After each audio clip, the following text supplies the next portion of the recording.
Okay, so I just ran down a mystery with the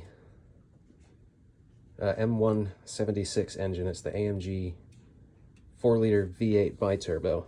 It's the mass-produced version. This is a GLE580 to 2020.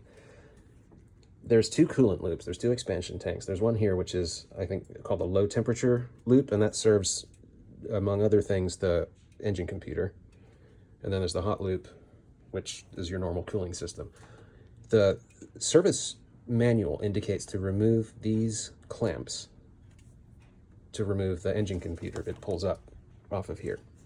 You have enough movement to move it out of the way and to get the air filter assembly out of the way to access the spark plugs. I followed the service manual the first time I took this apart, and I ended up with a rough idle because it spills coolant out of here, obviously, when you remove these hoses. And directly under here is the vertical spark plug tubes for the front two cylinders on this bank. I'm not sure how this engine is numbered.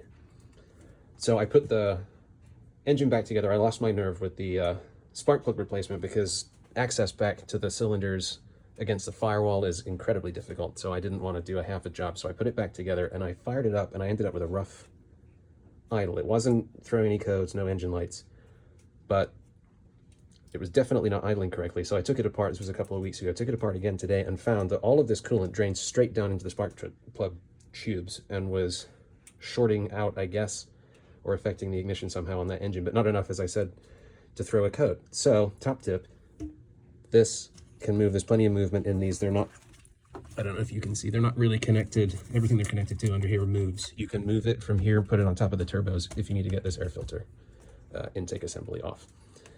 Loosen here, remove this clip, pull it back, remove the hose, and then this lifts straight up, and you can just finagle this around the intake and leave it on top of the turbos. Do not disconnect it.